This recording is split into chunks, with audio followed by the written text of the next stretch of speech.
Hingga saat ini ketegangan antara Rusia dan Ukraina masih berkecamuk. Dunia pun siaga akan kemungkinan perang dunia ketiga yang dapat dipicu akibat konflik bersenjata ini. Hal yang juga menjadi perhatian adalah menghangatnya hubungan bilateral Tiongkok dan Rusia beberapa tahun belakangan ini yang mengindikasikan mungkin saja pembentukan aliansi baru guna menantang hegemoni Amerika Serikat dan Uni Eropa.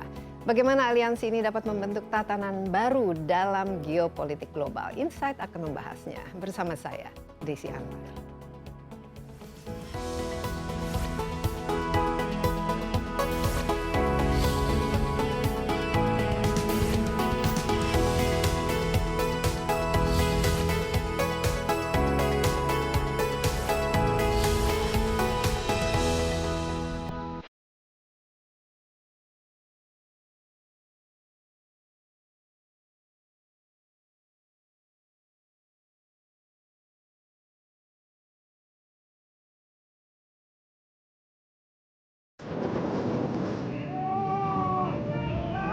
Konflik Rusia-Ukraina akhirnya menjadi operasi militer terbuka. Banyak yang menilai konflik berawal dari Ukraina yang ingin bergabung ke Pakta Pertahanan Atlantik Utara atau NATO. Namun keinginan ini ditolak Rusia dengan alasan existential threat atau ancaman nyata bagi negara beruang merah.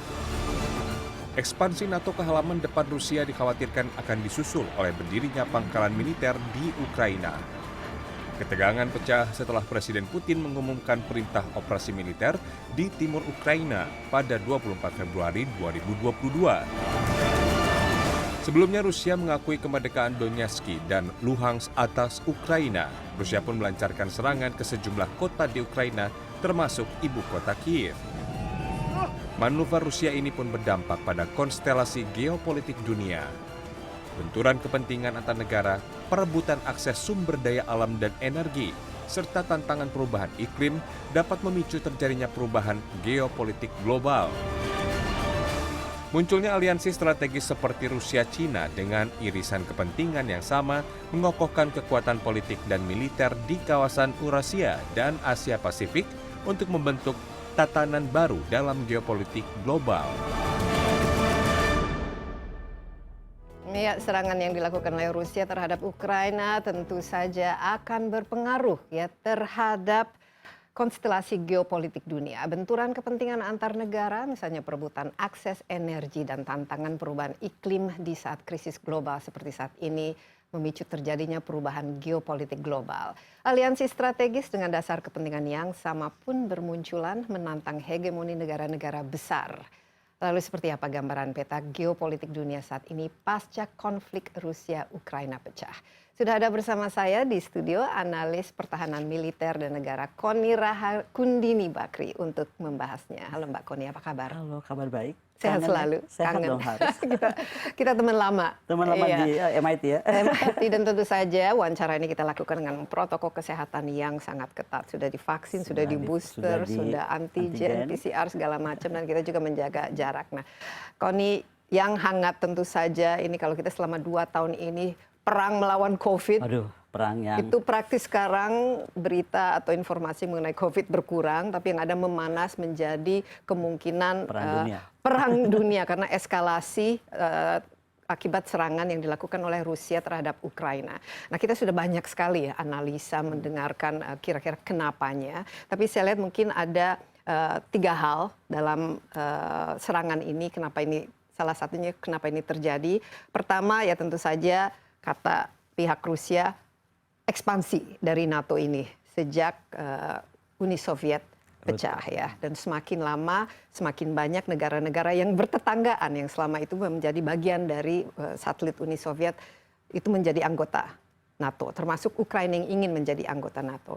Kedua, mengenai ini ambisi sosok Putin ini sendiri. Ya, yang ingin make Russia great again. Dan katanya yang saya baca ini di New York Times, katanya selama 2 tahun ini Putin itu sangat terisolasi sehingga ini mengganggu mungkin perspektif kejiwaannya. Saya tidak tahu apakah ini benar, tapi yang jelas agresi ini telah membangkitkan semacam semangat baru dari Amerika Serikat, NATO untuk menentang Putin dan Rusia. Sanksi ekonomi yang betul-betul berat telah dilakukan. Sebenarnya sudah masuk perang. Kalau dunia ketiga ini sudah masuk perang ekonomi. Tapi Mbak Koni sendiri melihat ini berarti tatanan dunia yang selama ini kita ketahui pasca perang dingin itu sudah sangat berubah. The world will never be the same. Of course. Tapi kenapa sekarang? Karena Ukraina dan Rusia ini kan sudah berkonflik cukup lama. Oke, begini. Kalau saya melihatnya, pertama kita mesti paham bahwa kenapa orang banyak melihat Putin itu sesuatu yang berbeda. Kita mesti lihat dulu bahwa dunia ini pernah ditentang, tentang hegemoninya, tentang kekuatan fakta militernya, tentang bagaimana negara-negara kuat memperlakukan negara lemah, itu oleh presiden kita. Namanya Presiden Soekarno. Di era itu, Presiden Soekarno mencetuskan sesuatu yang kita semua kaget, dan nggak pernah terjadi mungkin di PBB. Kita masuk ke PBB, udah pokoknya begitu marah, saya keluar gitu. Itu kan Presiden Soekarno sikapnya. Kemudian kita punya konferensi Asia Afrika. 1955 waktu itu. Dan itu adalah perkumpulan negara yang lebih besar kedua setelah PBB. Ya kan? Pertanyaannya adalah kenapa Bung Karno waktu itu begitu? Karena dia bilang dunia ini sudah nggak akan seimbang jika UN tidak netral. Jadi dalam pidato itu beliau bilang bahwa kita ini tidak dealing with words. Kita dealing with manusia, mimpi mereka, idealisme mereka. Jadi nggak boleh PBB itu berat sebelah, nggak boleh tidak adil. Nah kemudian itu terjadi. Kedua, kita mesti lihat tentang fakta-fakta militer. Bung Karno sangat menentang itu. Dan sebenarnya fakta militer itu ditentang oleh Presiden Soekarno bersama Presiden Rusia waktu itu. Jadi mereka berdua sudah melihat bahwa kalau dunia ini ada fakta-fakta militer, jadi buat apa ada PBB lah, kira-kira demikian. Ada double standard yang dilakukan oleh PBB gitu.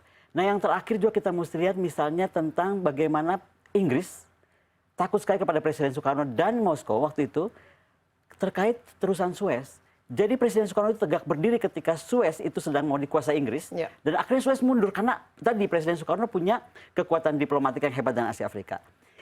Yang mau saya cerita, Bung Karno dan Presiden Putin sebenarnya melakukan hal yang sama. Atau may I say, Presiden Putin sedang mengikuti jejak Presiden Soekarno. Tapi caranya different. Dalam elemen national power, itu ada 4 namanya DIME. So, diplomatic, ya kan? Information system, military, and economic. Bisa dibayangkan nggak? Kenapa kalimatnya Putin ini sekarang bukan agresi sebenarnya? Dan di mata saya bukan agresi, bukan invasi. Di mata saya pun belum invasi. Ya. Karena Operasi militer. Operasi militer khusus. Ya. Atau denazisasi. Denazification, demilitarization, Yes, demilitarisasi. exactly. Kenapa? Karena kita mesti lihat dari mulai 94, karena Ukraine ini kan nggak ada terlalu di panggung dunia dengan segala hormat ya. Jadi kejadian-kejadian di timur Ukraine kita nggak tahu. Tapi buat orang Rusia yang atau dekat di situ, mereka lihat banyak sekali hal-hal yang menyakitkan buat penduduk sana. Jadi ini bagian timur ya bagian dari timur Ukraine. ya, Donetsk. Yang ya. bahasanya juga Bahasanya lebih keras ya. Rusia. Nah, jadi gini, ada apa ya? Ada yang perlakuan berbeda dan lain-lain. Makanya buat Rusia sekarang gampang. Lihat pengungsi hari ini. Begitu mau naik kereta api, pengungsi mau dibawa, yang didahulukan kulit putih. Itu loh sebenarnya dari Ukraine itu. Jadi ada neo-Nazi gitu. Nah, jadi bukan ribut antara 2008 saja atau 2022 kemarin. 94 ketika Maidan lapangan Maidan. Ya. Kemudian 2008 ketika mereka ingin masuk atau berniat masuk ke NATO. Dan puncaknya kemarin itu gitu loh. Jadi akhirnya menurut saya perang ini bukan perang 2022, sebenarnya perang yang sudah lama. At the same time, tadi Mbak Desi menyatakan bahwa dia cuma sanksi ekonomi. No, can you imagine? Kucing Rusia itu sekarang udah nggak boleh keluar. Dan tambah lagi pohon, perlombaan pohon oak, ada perlombaan pohon oak di Eropa kan? Buat orang Eropa kan kebanggaan lah bisa melihara oak yang bagus gitu. Even pohon nggak bisa. Jadi menurut saya bukan saja DIME. Kalau kita bisa masuk environment satu lagi, ada I satu lagi, then environment issue udah jadi masuk juga. So for me it's like unfair gitu. Dan makanya saya mencoba mengerti kenapa akhirnya mungkin Putin itu sudah putus asa. Nah kalau terkait rumors bahwa dia diterkurung 2 tahun dan lain sebagainya. Kan ini yang sering juga dipakai ya untuk melihat ini kenapa seolah-olah Putin itu tidak berpikir lurus. Ya dan mungkin saya malah mau bilang, Mbak Desi sudah lihat belum videonya Zelensky?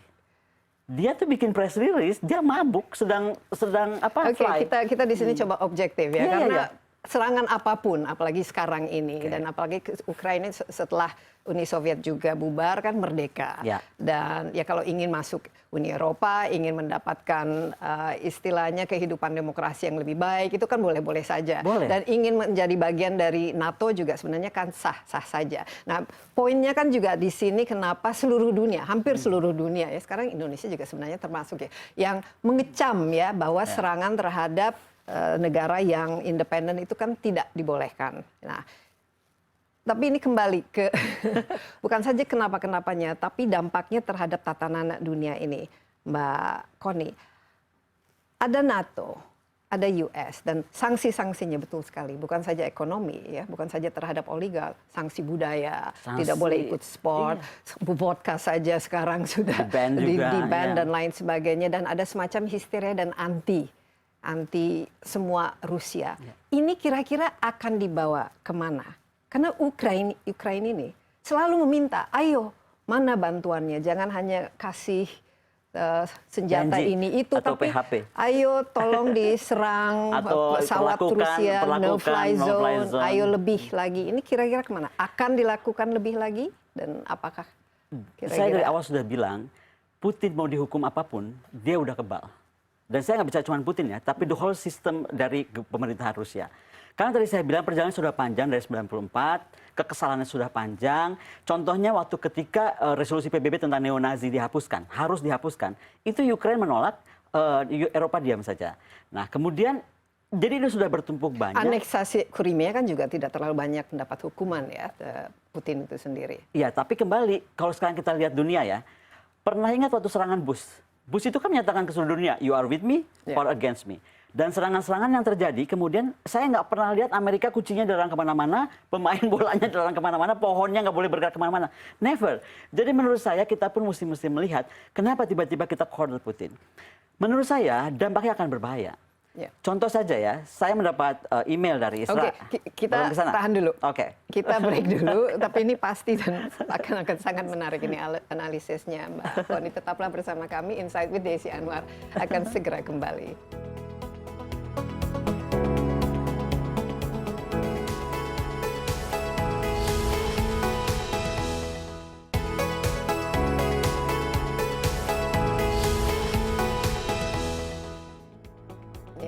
Bersama Insight with Desi Anwar, kita masih membahas efek manuver Putin ya kepada Ukraina pada peta geopolitik global. Saya ditemani analisis pertahanan militer Connie Rahakundini Bakri yang sangat-sangat menarik tadi analisanya. Dan kalau kita lihat tadi, Bush kan dulu ketika dia meluncurkan perang, katanya ada weapon of mass destruction gitu. Betul. Di Irak ya. Lalu excuse-nya cuman aduh salah intelijen saya. Iya, dan sampai sekarang itu kan sebenarnya kan tidak didukung oleh dunia waktu itu. You either with us or you're against us. Putin sekarang punya friends list.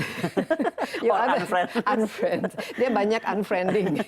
Tapi bukan punya friends list, tapi unfriend list. Di situ termasuk Amerika Serikat, Inggris, dan sekarang Singapura karena ikut-ikut memberikan sanksi. Tapi saya lihat juga ada negara-negara kecil yang jelas juga. Ya. Liechtenstein juga ikut. Nah ini kita lihat apa kira-kira ini ke depan dengan adanya pergeseran mungkin bentukan it's a new world order, tatanan baru dunia ini nanti seperti apa? Pasti akan terbentuk, karena begini, tiba-tiba Putin itu kita harus lihat dia tuh menandatangani apa dengan Sudan. Artinya dia bukan saja akan menguasai Laut Merah, tapi dia akan menguasai Laut Hitam. Itu kenapa beberapa hari yang lalu saya menerima email dari INSS Israel, bahwa Israel sedang duduk bersama negara Timur Tengah, mendalami Abraham Accord. Can you imagine, kita nggak pernah terfikir kan Israel yang kayaknya udah memusuh buyutan, mohon maaf nih, Islam, tiba-tiba malah bergabung membuat fakta pertahanan dengan Timur Tengah. Itu artinya mereka segera membaca ketika Putin tanda tangan atau Rusia tanda tangan ini beberapa tahun yang lalu dengan Sudan, akhirnya ada penguasaan energi juga baru nih depannya Israel sana, itu kan daerah-daerah minyak juga. Nah, sekarang kita bergeser ke area kita. Saya nggak sepakat bahwa banyak sekali yang bilang bahwa setelah ini Taiwan. Karena menurut saya isunya berbeda. Taiwan itu sampai hari ini juga kita perlakukan nggak jelas ya. Karena gini, di mulut kita bilang itu one China policy. Tapi coba kita lihat hari ini Taiwan. Punya bendera sendiri, negara sendiri, pemerintahan sendiri, uang sendiri, dan lain-lain. Jadi menurut saya isu Laut Cina Selatan itu adalah isu yang dipelihara. Yang kalau kita mau selesaikan, itu hanya perlu kita berhenti menjadi hipokrit. I'm sorry to say that. Tinggal ngomong begini, oke, whether Taiwan ini kita perlakukan negara atau bukan, berarti itu urusan PBB. Tetapi kalau Taiwan bukan negara tapi bagian daripada China, akan nasib seperti Donas nih. Kita nggak boleh ikut campur terlalu jauh juga. Karena salah satu agreement Bung Karno dengan Moskow waktu itu adalah kita tidak akan pernah saling campur tangan. Itu kenapa saya pribadi berkeberatan ketika Indonesia tanpa setahu kita nih. Mohon maaf, saya kan rakyat Indonesia nih. Loh kok tiba-tiba jadi memihak gitu loh. Iya, ceritanya. karena dalam resolusi PBB untuk mengecam Putin, Rusia, ternyata Indonesia juga bukannya abstain ya. Harusnya kan kita abstain, lihat India betul. abstain misalnya, ada China ya abstain. Tapi ini kembali ke China. Karena setelah Perang Dingin itu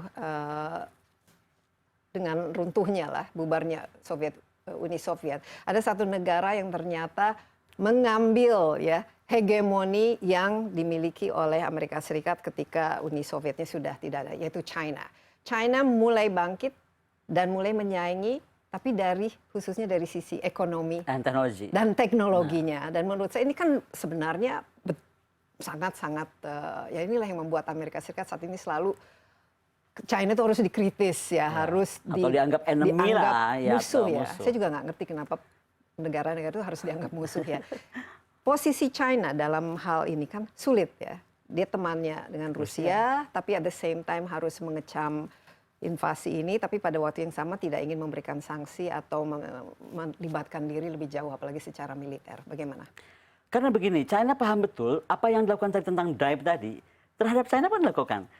Tadi disampaikan Mbak Desi, dia itu hanya unggul di ekonomi, dia unggul di teknologi, inovasi. Kenapa kemudian yang di-curse, seolah-olah dia sedang melakukan invasi terhadap dunia, terhadap Laut Cina Selatan gitu, dan lain-lain. Seolah-olah pelanggaran HAM adalah, gitu ya? atau pelanggaran HAM, seolah-olah isu militernya. Jadi ini yang menurut saya, untung ya, menurut saya nih, untung Putin yang muncul. Karena dia dari Eropa. Can you imagine kalau tiba-tiba Xi Jinping yang muncul? Wah, ini udah kiamat dari hari Day One sudah rame.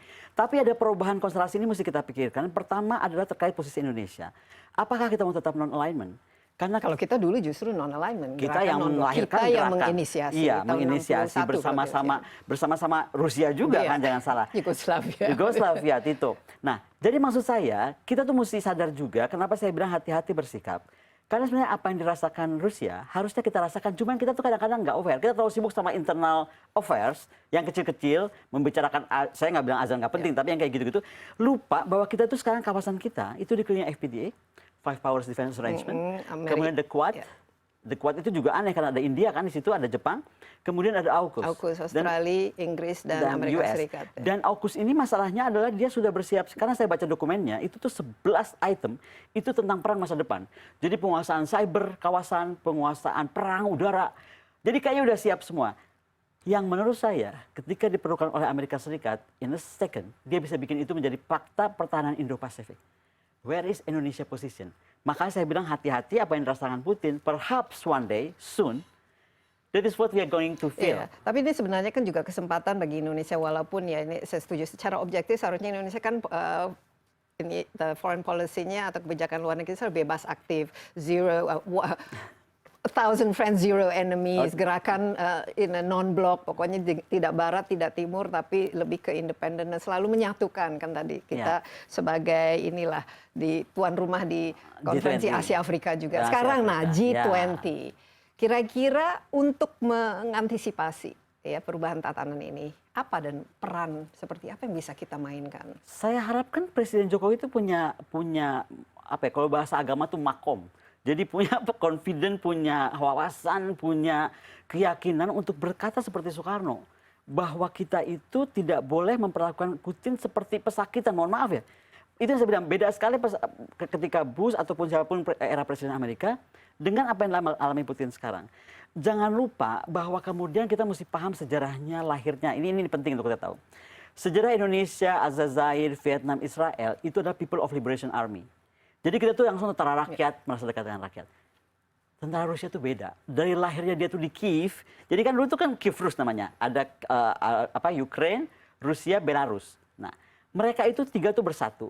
Dan waktu itu tuh mereka lahir militer pertama di abad 9, itu lahir dari seorang prince yang berpikir mereka harus menjaga diri. Jadi kesetiaan mereka tuh kepada pemimpin. Ya, Nah, sosok pemimpin itu sangat penting. sangat sakral. Walaupun ketika di bawah komunisme juga sosok Lenin, Betul. Stalin itu kan sangat penting. Ya. Karena by history mereka begitulah melihat pemimpin itu gitu. Jadi satu tujuan lah gitu. Nah itu yang beda. Jadi agak susah kalau kita nggak mau paham sejarahnya. Nah yang kedua, coba perhatikan bahwa mereka juga kenapa Swedia menurut saya bereaksi seperti ini? Karena mereka kalau mau dimundurkan lagi sejarah, mereka kan Scandinavians sebenarnya. Ya. Makanya Dulu Swedia, Finlandia kan diserang oleh Rusia. makanya Finlandia, kemudian apa namanya Swedia, Norwegia, ya, itu Finlandia. pokoknya beberapa negara itu Bukan anggota NATO, tapi sekarang mereka sudah berbicara ada keinginan untuk menjadi anggota tapi NATO. juga akhirnya berpendapat lebih baik enggak karena ini akan bisa memicu gitu. Nah, ini kira-kira ini sekarang sanksi yang berupa ekonomi dan sanksi yang berupa budaya, kultural dan semacam anti Rusia akan kah mengekskalasi menjadi konflik militer yang lebih luas daripada Rusia dan Ukraina Kalau ini? saya pikir even though nggak ada konflik militer, even though ini dunia bisa rusak karena apa yang dilakukan oleh Putin. Begini maksud saya. Bayangkan ketika Putin baru dikenakan sanksi berapa buah saja termasuk SWIFT system. Ya. Besoknya dia bilang 23 raw material Rusia tidak akan pernah keluar dari Rusia sampai 2023. Jadi sebenarnya sudah perang secara global ini sudah dimulai. dimulai. Contoh, ketika dia bilang begitu, sudah pasti lah kalau minyak kita mau bisa bahas lagi kan. Jerman makanya langsung jadi limbung kan. Tadinya pede nih, Nord Stream 2 mau dimatikan, lama-lama aduh kayaknya nggak jadi gitu. Nah, kemudian saya ingat ya, Angela Merkel tuh pernah ingatkan loh, memang jangan Ukraina itu jangan diganggu. Maksudnya gini, nggak apa-apa dia dekat sama EU, tapi dia nggak boleh NATO gitu. Nah, sekarang kembali kepada apa yang mau Putin bikin. 23 raw materials termasuk palladium. Rusia ini pengekspor palladium terbesar. Otomotif dunia ini bisa berhenti itu. Belum lagi kalau minyak udah pasti. Terus coba dia sekarang semua ya Zara, apparel begitu, kemudian McDonald hilang. McDonald's, Starbucks, pokoknya semua hilang. Tapi bagi mereka mungkin ada cari alternatif baru. Nah, Dan apa yang terjadi? Jadi menurut saya dunia akan berubah bukan cuma masalah tadi ke fakta, tapi akan memilih untuk semua menutup diri. Iya, nah ini keren kan, jadinya kemandirian. ya, mau tidak mau ya. Kita istirahat sebentar, Connie, tapi kita akan teruskan setelah yang berikut ini. Tetaplah bersama Insight with Desi Anwar.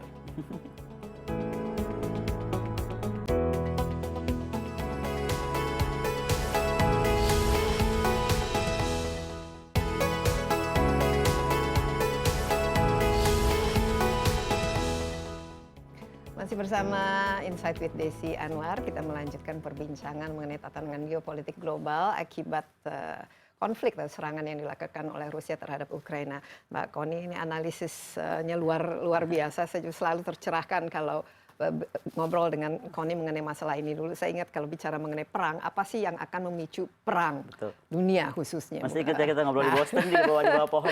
Perang itu ya pasti untuk sumber daya ya, seperti energi, pangan dan lain sebagainya. Ini sudah kita bisa tik ya dalam apa yang terjadi sekarang. Kemudian adalah untuk region ya, pengaruh kekuatan region. Makanya Amerika Serikat selalu menempatkan basis militernya di mana-mana, dan China juga kehadirannya diperhatikan lah khususnya di Asia Tenggara juga cukup penting, dan Rusia juga ingin istilahnya mengamankan wilayahnya supaya tidak merasa terganggu ya, terkepung. Nah, untuk tatanan baru ini kita kan lihat Rusia dari perekonomian dolar sudah di-cut.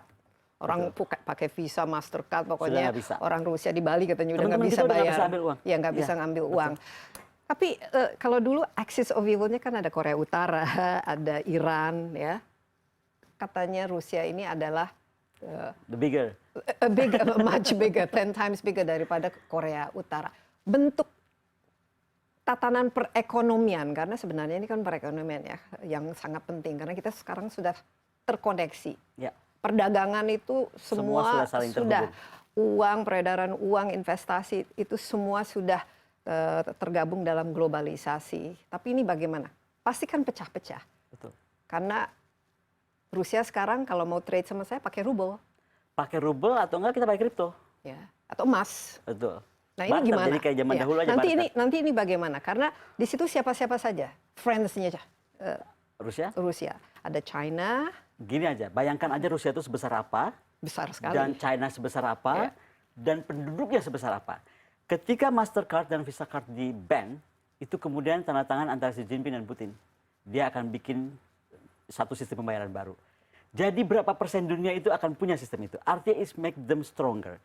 Dan buat saya ada juga dampak bahwa akhirnya tadi ketika semua hal, yahnya orang Rusia tidak boleh jalan, pesawat Rusia dimanapun, bank-bank orang-orang kaya Rusia di luar negeri atau villa semua. Investasinya juga musnah. Ya. Ini kan artinya dunia itu sudah dijalankan dengan otoritarianism. Itu yang ditentang dari awal oleh Bung Karno dan siapapun kawan-kawan di non-blok waktu itu termasuk Rusia. Makanya menurut saya justru sekarang itu tempatnya dunia bersatu. Bukan dukung Putinnya ya, tapi dukung bahwa dunia itu sudah tidak fair dan bahwa Putin menjadi pencetus, itu yang juga kita Tapi caranya bagaimana? PBB saja kan terpecah dalam masalah ini dan banyak yang ikut campur dan yang sedikit sekali yang abstain. Ini seolah-olah sudah mengambil sikap. Itu yang saya ingatkan pidatonya Bung Karno dulu. Bung Karno bilang PBB, kamu itu mesti fair loh gitu. Kalau enggak, you destroy ideals of man, you destroy dreams of man. Dan ucapan Soekarno itu menurut saya terbukti hari ini. Itu kenapa sekali lagi saya melihat dari awal Presiden Putin itu sedang mencoba menyeimbangkan dunia. And that's why ketika people condemn him, with all due respect, saya mohon maaf kalau saya berbeda dengan orang, saya justru respect. Karena menurut saya nggak mudah orang itu berani tegak berdiri. Tapi mengapa itu tujuannya? Istilahnya untuk menyeimbangkan dunia, bukan untuk memajukan ambisinya atau ya memang karena merasa terancam oleh NATO dan. Kalau terancam sudah pasti. Terancam sudah pasti karena tadi saya bilang karena Ukraina dan Belarus itu besar. Ketika Latvia semua itu masuk dia nggak peduli orang itu kecil benar perbatasannya. Tapi kalau Belarus dan Ukraina itu kalau kita lihat peta itu panjang sekali. Gitu. Tapi ini bayangkan sama Mbak Desi, kita pindah ke IKN. Tiba-tiba kita sama Malaysia, mereka pasang rudal arah kita, itulah rasanya mungkin. Iya, nah, terancam. Terancam. Lulungan naruh ngapain naruh dari sini gitu loh. Makanya dia bilang dari awal, kamu mau EU, kamu mau apa, nggak apa-apa. Cuma satu yang saya minta, kamu jangan NATO. Gitu. Dan kedua PBB, bersikap dong, karena 14 tahun orang-orang di Donans, itu tuh mereka kasihan gitu loh. Mereka tuh diperlakukan sangat tidak fair gitu loh. Oke, nah kalau kita melihat yang negara yang paling kuat setelah Amerika Serikat ekonominya, bukan bicara mengenai jumlah senjata nuklir ya, Amerika dan Rusia kan kira-kira hampir sama lah. Tapi China dari segi kekuatan ekonominya, inilah teknologinya, ini kan jauh melebihi Rusia. Jauh. Nah, ini bagaimana nanti kalau misalnya China dan Rusia ya bergabung sekarang kalau tidak salah India juga sudah dengan populasi 1,5 miliar populasinya kan mereka abstain istilahnya nggak ingin terlalu sikap-sikap ini. Kenapa? Oke, India. Coba India itu bagian dari the Quad yang saya bilang tadi. Itu kan kekuatan besar. Jepang, India, Amerika, Australia. Jadi istilahnya mereka tuh sudah aliansi. Bagaimana waktu Trump melakukan karena katsa India nggak boleh beli Sukhoi. Walaupun sekarang ditentang oleh Menhan India.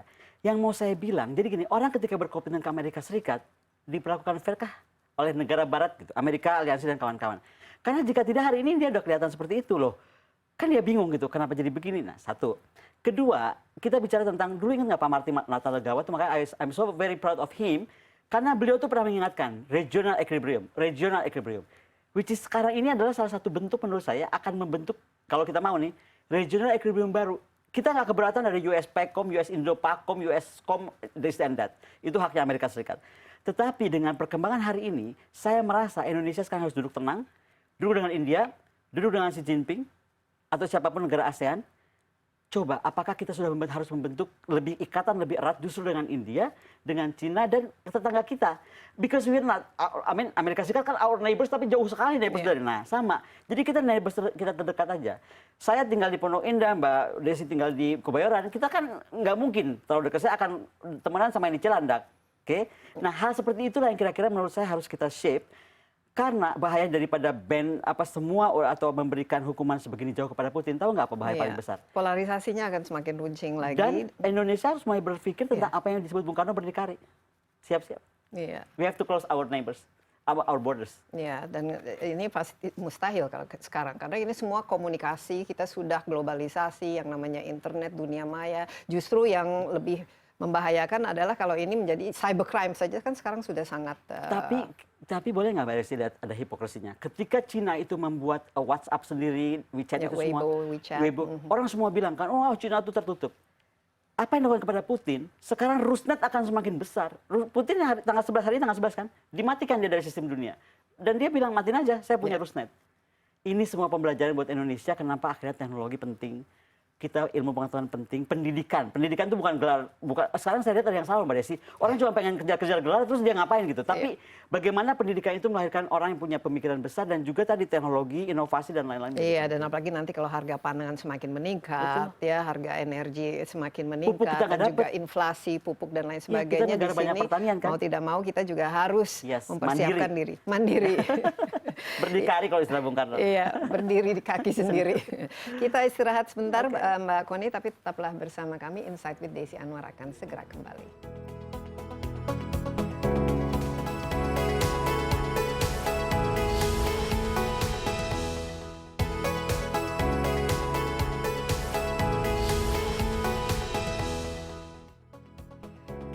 Masih bersama Insight with Desi Anwar, saya masih ditemani oleh seorang analis geopolitik, pertahanan militer, dan pokoknya yang berkaitan dengan geopolitik dunia. Kita fokus mengenai serangan yang dilakukan oleh Rusia terhadap Ukraina, tentu saja dampaknya, paling tidak dampak ekonominya dan dampak hebohnya juga sudah sangat terasa, dan ini menjadi fokus saya lihat dari semua orang. Kita tidak ingin ini eskalasinya atau berkepanjangan, ya, karena ini pasti akan, tentu saja dampaknya akan semakin negatif, dan juga kita melihat ya, yang bertikai di sini negara-negara yang arsenal ininya nuklirnya juga. Nah, jangan sampai terjadi hal-hal yang tidak diinginkan.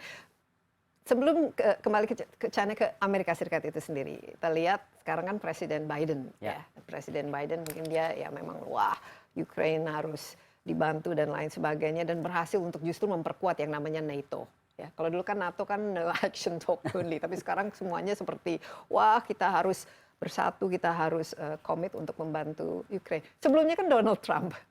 Beda.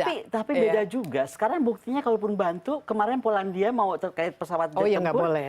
Jangan dulu. Amerika nggak mau. Nah, ini bagaimana hubungan Amerika Serikat sendiri dengan Eropa?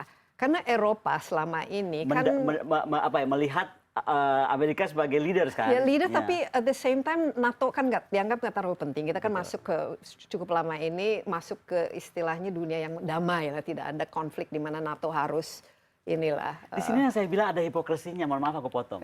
Ketika dunia makin damai, kenapa NATO makin memperluas? Nah, itu dia yang itu yang saya bilang. Jadi tolong lihat dari perspektif Putin. Makanya berulang kali saya bilang, bayangkan kita jadi presiden Rusia deh untuk gampangnya.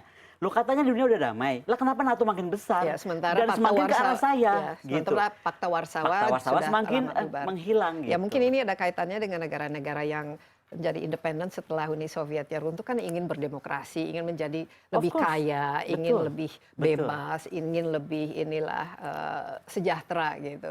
Tapi saya lihat nih Eropa.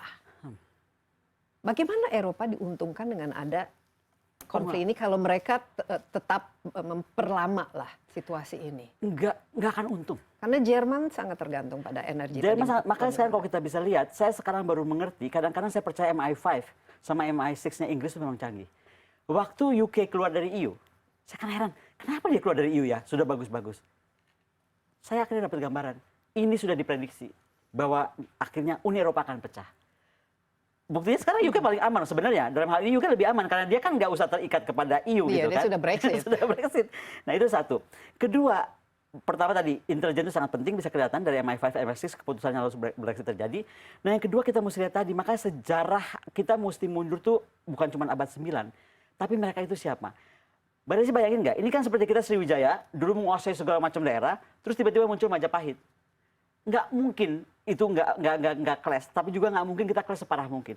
Itu yang saya bilang, Swedia sekarang mulai menahan diri, Finland menahan diri karena dia Scandinavians yang kemudian ada di Belarus, Ukraine dan Rus ini yang kemudian melahirkan orang-orang hari ini. Jadi persaudaraan bahwa human tuh ada hubungan satu sama lain, itu mesti nilai-nilai itu yang mesti kita kembalikan. Lupakan Putinnya, lupakan dia pengen jadi sarnya gitu. Even though dia mau jadi sarnya, biarin aja orang negaranya sendiri. Sekarang misalnya Presiden Jokowi pakai baju begitu dia nggak pengen jadi raja, bagaimana? Ya kan? Iya. Jadi sanksi yang sekarang juga diberlakukan itu bukan saja too much buat Rusia, untuk Eropa sendiri itu to the world. To the world itu sangat besar. Yang saya bilang tadi, kemarahannya negara-negara pemberi sanksi terhadap Rusia yang dijawab oleh Rusia, oke. Kamu kasih sanksi saya mau tutup 23 sampai 2023, which is another 1 tahun, semua raw materials. Indonesia teriak dong. Pak Luhut sedang bicara soal otomotif. Yeah. Ibu kota negara apakah perlu baja? Baja kita tuh banyak dari Rusia. Nah kan? Dan kita juga perlu gandum buat mie dan tepung Gandum, dan mie, lain dan tepung. sebagainya. Ya. Terus yang paling parah juga terkait ini, apa namanya tadi? Palladium sudah bilang kan? Itu mengerikan. Dan pupuk. Pupuk loh. Pupuk kita kan negara pertanian. Bagaimanapun kan kita harus. Nah, pupuk kita banyak dari Rusia. Oke. So, apa efek gini, ketika kita beri negara itu penghukuman, harusnya kan dihitung karena tadi dunia itu sudah terkoneksi. Ya, terkoneksi tapi terpecah pada waktu yang sama akibat konektivitas ini, bisa unfriend kapan saja, dan juga ini juga perang komunikasi saya lihat dalam hal konflik ini terjadi. Termasuk kita ASEAN. ASEAN kan dari awal kan kita friends terus, selalu cari jalur diplomasi, selalu mencoba ini kekeluargaan. Tapi dalam menyikapi situasi ini kan beda-beda juga. Vietnam sama Laos Karena kita tadi lihat. saya bilang, toh walaupun, makanya saya pernah bilang dalam satu pertemuan, saya udah nggak percaya ASEAN. Dan semua orang kata, kenapa nggak percaya ASEAN?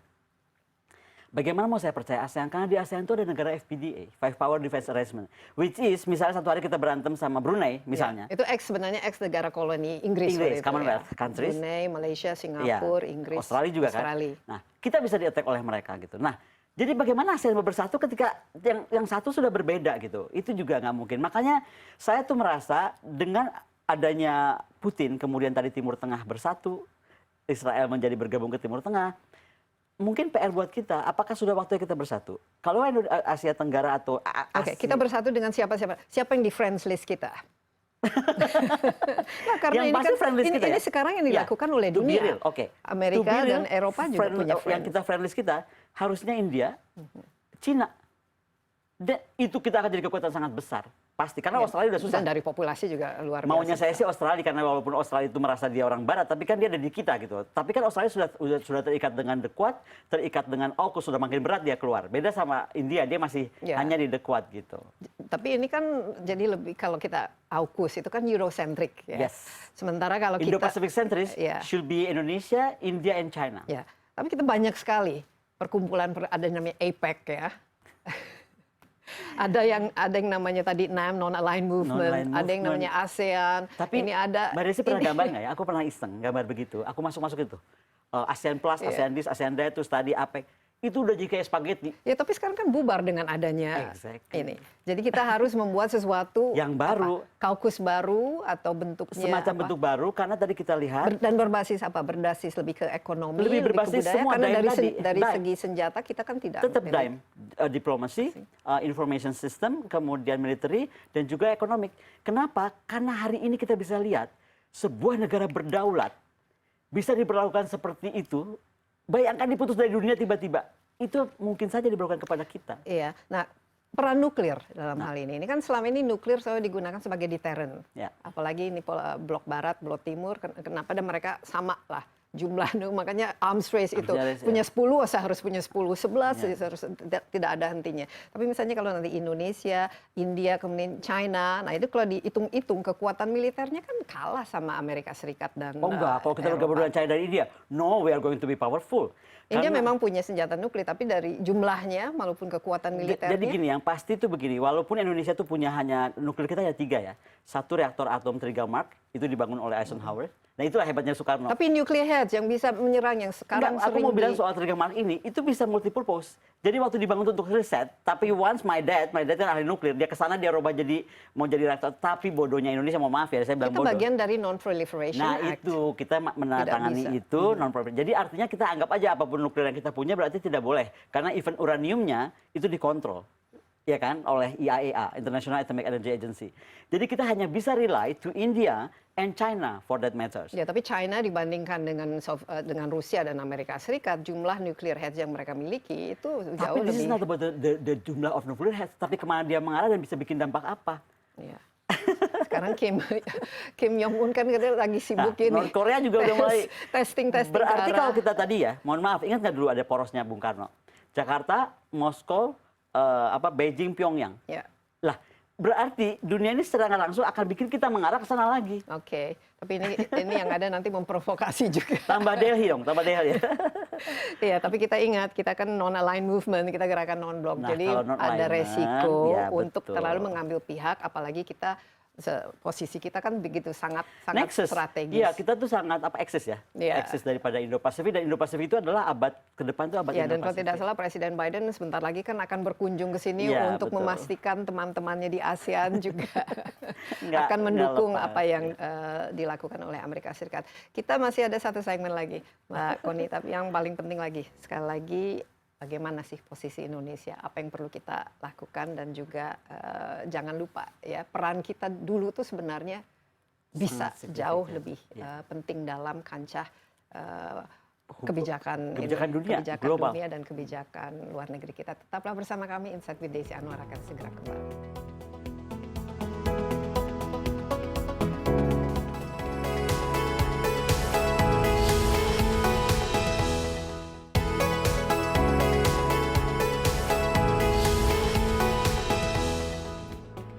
Bersama Insight with Desi Anwar, kita membahas efek riak konflik Rusia-Ukraina termasuk dampaknya pada peta geopolitik dunia. Ditemani oleh analis pertahanan militer negara Koni Rahakundini Bakri, dan sangat-sangat menarik. Saya rasa perlu satu episode lagi ini kalau kita membahas apa dampaknya dari, sebenarnya bukan konflik lagi, ini sudah perang ya, karena walaupun perang yang tidak dinyatakan ya, perang tapi kan sudah terasa efeknya, paling tidak kehebohannya sudah terasa, dan kekhawatirannya ada di situ, karena ini kalau dulu kan perang itu perang proksi ya di Timur Tengah misalnya, atau perang konflik yang terjadi di Afrika dan lain sebagainya. Tapi sekarang negara hegemoni sendiri, Amerika Serikat dan Rusia dan juga Eropa ini kan negara-negara yang semua adalah bagian dari itu Security Council di PBB. Mereka yang memiliki kekuasaan, dan mereka yang memiliki kekuasaan ekonomi, politik, dan juga militer. Nah, makanya kita semua deg-degan di sini.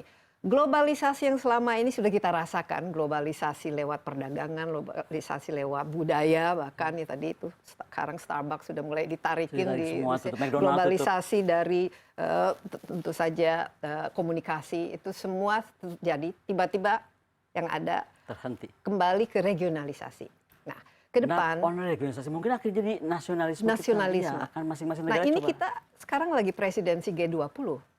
Ada maknanya, signifikasinya, ada efeknya nggak? Harusnya ada, tapi dengan disrupsi seperti ini, harus siap-siap Presiden Jokowi itu duduk dengan Ibu Menlu dan Pak Menhan, benar-benar bahas kita ini mau kemana. Nah, harus ada perubahan dari fokusnya nggak? Karena waktu itu kan fokusnya masih kesehatan, COVID, dan lain sebagainya, climate change. Saya kira harus, karena ketika dunia ini melihat dampak yang diterima oleh Presiden Putin, kita bayangkan, anggaplah Indonesia melakukan kesalahan apa, saya nggak tahu, tapi kemudian kita di-ban dari seluruh dunia dan tiba-tiba diputus. Nah, survive-kah kita?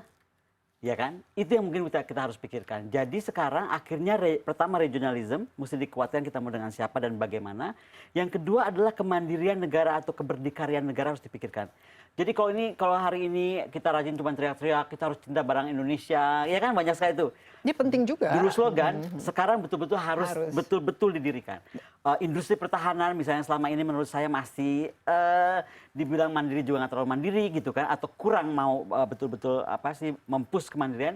Itu udah nggak bisa main-main. Yang saya sebut selama ini pseudo inhan, itu harus hilang dan kita betul-betul mandiri untuk itu. Jadi ada the bright side of the stories, ya kan? Selalu kan dari pengalaman pahit itu pasti ada sesuatu yang kita bisa pelajari. Dan menurut saya itu, bagaimana kita belajar mandiri betulan.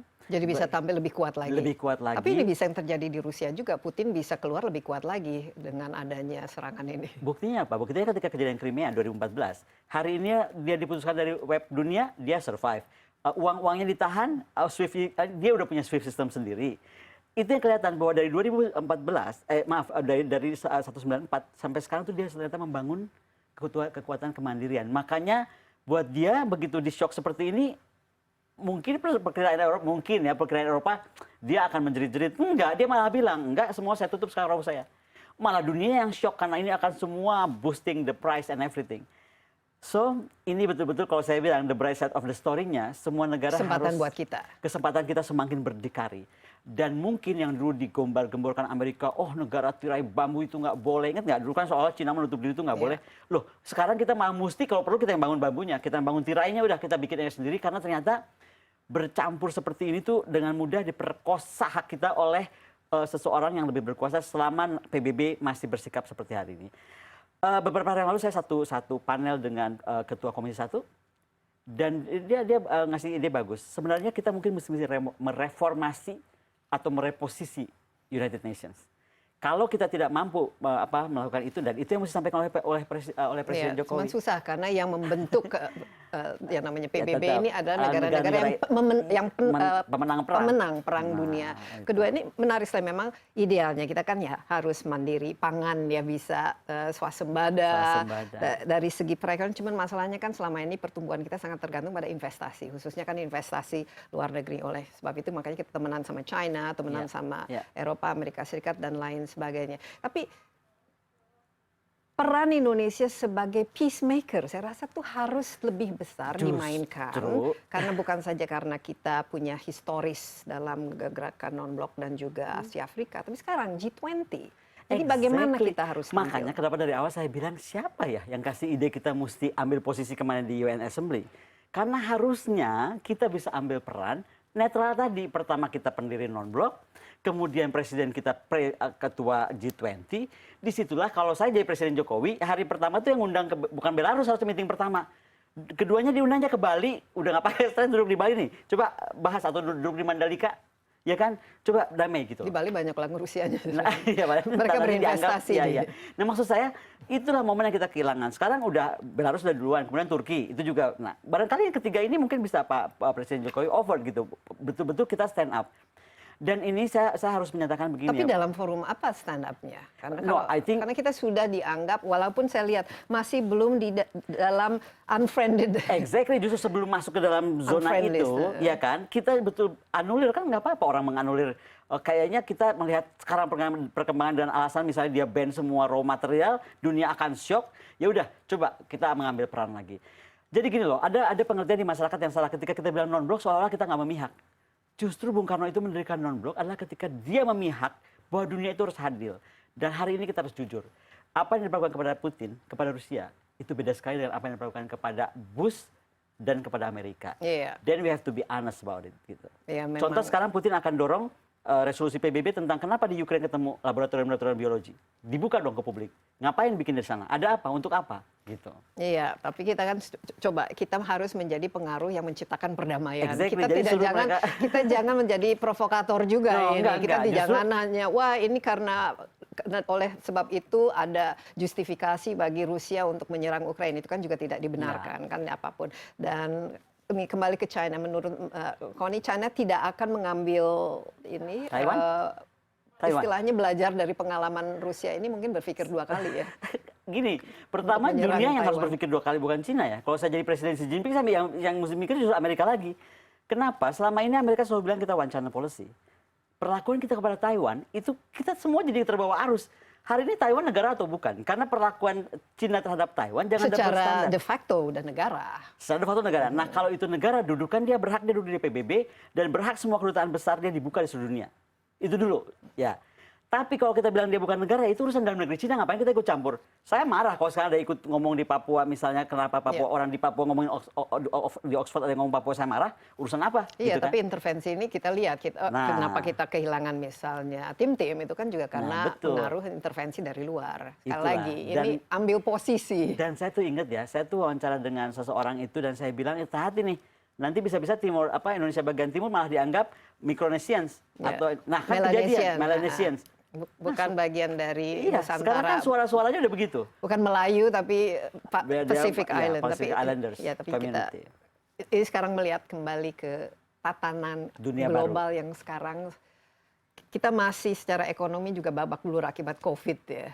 Sangat. Nah, perdagangan ini akan semakin terganggu karena sini saja kan sudah sanksi-sanksi dan tidak boleh berdagang menggunakan dan rocketing price dong. Tadi aku ngisi bensinnya udah kaget loh, kok udah jauh banget ya. Ini kan akan semua. Berapa lama dunia bisa tahan dengan situasi seperti ini dan step yang perlu diambil Putin, Rusia untuk ya udah deh, this is not a good way ada. Maksudnya sadar bahwa ini semua merugikan semua orang. Aku tetap nggak lihat Putin yang harus ambil keputusan. Atau enggak, Amerika Serikat dan juga Eropa. Amerika Serikat dan Eropa harus duduk dan hitung. Ya, ini kan sekarang kita bulan Maret. Tapi harus duduk dengan Rusia dong. Iya, dengan Rusia. Iya. Sekarang mereka harus jujur, ini bulan Maret. Bentar lagi mereka, 6 bulan lagi dari sekarang kan akan musim dingin. Gimana stok dia untuk energi? Jadi kalau kemarin masih pede mau nutup Nord Stream 2, sekarang udah kelihatan gampang kan. Saya rasa semakin mendekatnya waktu dan terasa semakin kacaunya gara-gara energi. Karena energi ini akan boosting ke semuanya, ke semua hal. Nah itu maka mereka akan semakin sadar bahwa ego ataupun juga apa ya. Tapi ini semua negara-negara yang egonya sangat-sangat besar. Sangat besar. Jadi siapa yang patut menjadi, kan setiap negosiasi duduk bareng itu harus ada fasilitatornya. Nggak mungkin dong Eropa dan Amerika atau bahkan ya kita lihat Presiden Macron ini kan nggak ada bukan, deadlock ya, itu. ya. Harus ada mediatornya. Nah ini siapa? Mediator itu harusnya ada pemimpin negara non-blok. Either one. Siapa sih yang melahirkan non-blok? Ya itu yang saya bilang dari awal, mendingan ini Presiden Jokowi. Bisa India. Bisa India, tapi maksud saya karena kita ada di aksis nexusnya Asia Pasifik gitu kan, dan ini adalah perubahan regional besar-besaran, kenapa Presiden Jokowi tidak stand up dan berdiri untuk mengundang Presiden Putin, mengundang NATO, juga mengundang Biden untuk kemudian kalau bagaimana... Israel, karena ini menarik ya posisi Israel. Kalau dulu kan Middle East kan konfliknya itu Israel dan negara-negara Arab, tapi sekarang dalam hal ini mereka paling nggak diam-diam, maksudnya tidak terlalu mengecam Rusia dan tidak ingin terlalu intervensi UAE bahkan. Karena kalau saya lihat UAE dan Israel akhirnya sadar Abraham Accord ini good for them, good untuk Timur Tengah. Nah mungkin kita mesti bikin Indo-Pacific Accord. Saya nggak tahu namanya Sriwijaya Accord atau apa, tapi betul-betul melahirkan tadi pemikiran bahwa kita negara di kawasan inilah yang harus survive. Mengerat, kalaupun harus ada hubungan erat di antara kawasan saja. Gitu. Karena kalau nanti ada apa-apa, kita di-cut sama seluruh dunia, paling nggak kita punya negara to rely on, which is teman-teman kita, which is either India tadi atau China. Nah, artinya yang mau saya bilang juga, anti-China yang terus didengung-dengungkan. Ya kita kan tahu itu karena Amerika Serikat kan selalu melihat siapa yang akan menyainginya, rising power, ya. pasti menjadi ancaman. Karena ini kan ya itu tadi, Koni betul berkaitan dengan sumber daya. Ya kalau misalnya energinya terganggu, And ini sumber dan trade road kan, kita kan punya share of perdagangan. Communications. Ya. Nah itu juga menjadi penting. Sebenarnya Indonesia kan posisinya diuntungkan, kita bisa dengan menutup laut kita saja kan itu kapal-kapal tidak bisa lewat. Makanya we have a very strategic position. It's very interesting. Tapi kita harapkan semua ini eskalasi terus-menerus kalau Indonesia bisa memiliki peran yang jauh lebih berpengaruh khususnya dalam menciptakan perdamaian, kita semua pasti akan bangga. Sangat G20 bangga. ini sebenarnya momentum yang sangat Bisa bagus kan? ya. Iya, disebut aja bahwa ini kita dunia dalam ancaman. Ngapain ngomong di G20 kalau semua dunia ekonominya berhenti kan? Iya, apalagi ini pertemuan antara dunia yang ekonominya paling besar. Paling besar, betul. Semua tidak akan berarti ini kalau babak belur ini karena dan menghancurkan diri sendiri. Sebenarnya suicidal. Ya, menyerang tetangga sendiri pasti rumahnya akan ikut kebakarannya. Ya, dan bertahan kepada ego masing-masing akan membuat kita seluruhnya akhirnya mengalami bunuh diri massal. Ya, dan saya suka tadi kesempatan menurut Makoni bagi Indonesia untuk bangkit kembali, Ya. tampil lebih internasional Dan berdikari sebagai bangsa. Udah lama nggak dengar itu kata berdikari. Berdikari ya, keren ya. Sekali lagi, Pak Koni terima kasih banyak. Saya yang terima kasih kehormatan diundang di sini dan bisa diskusi banyak hal. Iya, kita akan terus berdiskusi nanti ke depan karena kita masih harus melihat situasi bagaimana berkembang. Kita harapkan semua akan kembali ke meja diplomasi dengan perundingan, dengan kepala dingin sehingga semua ini ya jangan sampai kita menghancurkan diri kita sendiri. Ya, peace is the most important thing. Tanpa ada peace, tanpa ada kedamaian, kita nggak bisa hidup tenang, tidak bisa stabil, semuanya bisa hancur babak belur ya. Demikian Insight with Desi Anwar kali ini. Anda juga dapat menyaksikan tayangan ini di cnnindonesia.com dan di YouTube CNN Indonesia. Insight with Desi Anwar. Jangan lupa, kita masih ada pandemi ya. Jaga jarak, rajin cuci tangan, pakai masker, dan hindari kerumunan. Sampai jumpa, stay safe, bye-bye.